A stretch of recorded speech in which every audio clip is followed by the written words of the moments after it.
UP के कानपुर देहात में 12 दिसंबर 2022 को रनिया थाने में बलवंत सिंह की पुलिस अभिरक्षा में मौत हो गई थी, जिसमें बलवंत के परिजनों की तहरीर पर एसओजी समेत 8 पुलिसकर्मियों पर गंभीर धाराओं में मुकदमा दर्ज किया गया था।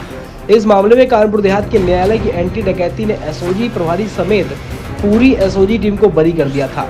तो वही शिवली थाने के तत्कालीन इंस्पेक्टर राजेश सिंह और मैथा के तत्कालीन चौकी प्रभारी ज्ञान प्रकाश पांडे को दोषी करार दिया गया था, जिसमें न्यायालय ने 24 अक्टूबर को सजा सुनाते हुए तत्कालीन इंस्पेक्टर राजेश सिंह और मैथा के तत्कालीन चौकी प्रभारी ज्ञान प्रकाश पांडे को 5-5 वर्ष की सजा सुनाई। इसके साथ ही 10-10 हजार रुपए का जुर्माना लगाया। शासकीय अधिवक्ता राजू पोरवाल ने जानकारी देते हुए बताया कि न्यायालय ने मृतक बलवंत की पत्नी को आर्थिक सहायता में 10 लाख रुपए देने की बात कही।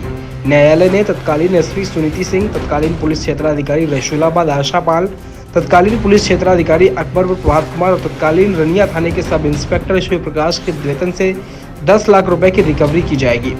उधर न्यायालय ने सजा का ऐलान किया तो शिवली थाने के तत्कालीन इंस्पेक्टर राजेश सिंह की पत्नी प्रीति सिंह ने इस फैसले को गलत ठहराते हुए कहा, मृतक बलवंत को एसओजी ने गिरफ्तार किया था, रनिया थाने लाई की थी। इसके बाद न्यायालय ने एसओजी टीम को बरी कर दिया और इस मामले में एक इंस्पेक्टर कैसे दोषी हो सकता है। उन्होंने कहा कि न्याय के लिए हम हाईकोर्ट में अपील करेंगे। वहीं चौकी मैथा के तत्कालीन चौकी प्रभारी ज्ञान प्रकाश पांडे की पत्नी सांत्वना पांडे ने न्यायालय के फैसलों को गलत ठहराया और उन्होंने कहा कि बलवंत की पत्नी के साथ जो अन्याय हुआ ही था, लेकिन अब मेरे साथ अन्याय हो रहा है, इसलिए वो हाईकोर्ट का दरवाजा खटखटाएंगे और इंसाफ की गुहार लगाएंगे। कतई संतुष्ट नहीं, फैसला नहीं हुआ। फैसला कहाँ हुआ? 11 आदमी के नाम FIR है, 3 आदमी को सोसाइटी SIT टीम ने निकाल दिया। फैसला SIT टीम हो गई, न्यायपालिका नहीं रही, SIT टीम हो 6 को निकाल दिया। फैसला काहे का? आगे सुप्रीम कोर्ट जाएंगे, हाई कोर्ट जाएंगे, राष्ट्रपति के यहाँ जाएंगे, निर्णय लेकर आएंगे 1 साल के भीतर। फैसले से संतुष्ट नहीं है। फैसले में जो 19 को जजमेंट आया था, पत्रावली में पर्याप्त साक्ष्य थे, चाहे वो प्रथम सूचना रिपोर्ट हो या जो अभियोजन के साक्ष्य थे।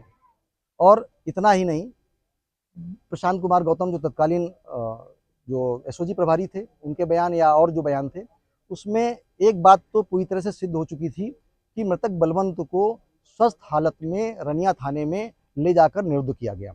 और निरुद्ध करने के बाद की स्थिति जितनी थी, अगर अन्य कोई साक्ष्य भी न होते तो सारी की सारी जिम्मेदारी पुलिस अधिकारियों की बनती थी कि वो बताते कि आखिर बलवंत की मृत्यु कैसे हुई और जो 31 चोटें उसके शरीर में गंभीर पाई गई और जो चेंबर पूरी तरह से खाली था वो कैसे खाली हुआ, उस सारी की सारी स्थितियों को बताने का पूरा दायित्व पुलिस प्रशासन और उन लोगों पर बनता था जिन लोगों ने जाकर वहाँ बंद किया था।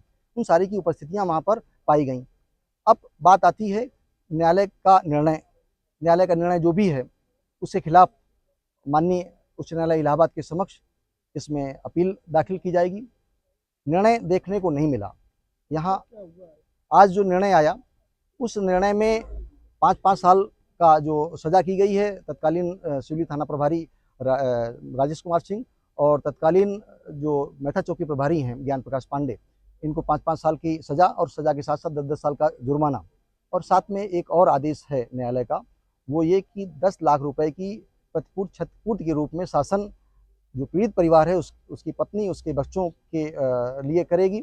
और साथ में इस जो 10 लाख की प्रतिपूर्ति अगर सरकार चाहे तो इसके लिए वह तत्कालीन पुलिस अधीक्षक सुनीति, तत्कालीन पुलिस क्षेत्राधिकारी रसूलाबाद आशापाल, तत्कालीन अकबरपुर पुलिस क्षेत्राधिकारी प्रभात कुमार और तत्कालीन रनिया थाना प्रभारी शिव प्रकाश सिंह के वेतन से उसकी वसूली सरकार चाहे तो कर सकती है। बिल्कुल अन्याय मानती है, बिल्कुल अन्याय मानती है। पूरा मामला ये है कि शिवली थाना में जो लूट हुई थी उसका मामला शिवली में था, तो उसको एसओजी ने जो पकड़ा है रनिया थाने में ले गए हैं पकड़ के। जो भी मैटर था वो रनिया थाने में हुआ है और एसओजी टीम होती है जो एसपी द्वारा गठित होती है, उसमें इंस्पेक्टर का कोई दोष नहीं होता है। ये आप लोग सब लोग जानते होंगे, सब लोग जानते हैं कि नहीं जानते हैं ना? तो फिर इसमें एक इंस्पेक्टर कैसे दोषी हो सकता है? तो आप कोर्ट के फैसले पे सवाल उठा रहे हैं? हाँ बिल्कुल उठाएंगे। अच्छा, उन लोगों को बरी किया गया सोचिए। हाँ बिल्कुल। क्या कारण हो सकता है? पता नहीं, वही तो मैं चाहती हूँ, मुझे वो कारण जानना है। क्या एक जीडी के आधार पे और एक आई विटनेस के आधार पे आप बताइए क्या फैसला सही है? तो आप अब आगे कहाँ जाएंगे आप? हम हाई कोर्ट जाएंगे। हाई कोर्ट से फैसला नहीं मिलेगा तो हम सुप्रीम कोर्ट जाएंगे, लेकिन जाएंगे जरूर। यहाँ जो निचली अदालत में फैसला हुआ उसके खिलाफ आप हाई कोर्ट में अपील करेंगी? बिल्कुल किस करेंगे। बेस क्या है आपके पास? हमारे पास ये बेस है कि हम लोग निर्दोष हैं, बिल्कुल निर्दोष हैं। मैं इससे नहीं खुश हूँ। बिल्कुल क्या खुश लगता है? मेरे साथ घोर अन्याय हुआ है। मुझे क्या लगता है ये मैं नहीं जानती, लेकिन मेरे साथ अन्याय हुआ है।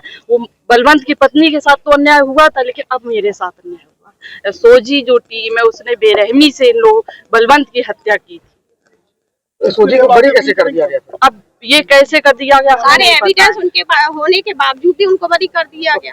फैसला जो हुआ है मेरे खिलाफ कोई गवाही नहीं, कुछ नहीं, सिर्फ जीडी के आधार पर हमें ये दोषी ठहराया गया है। क्या सजा सुनाई गई? 5 साल की सजा सुनाई।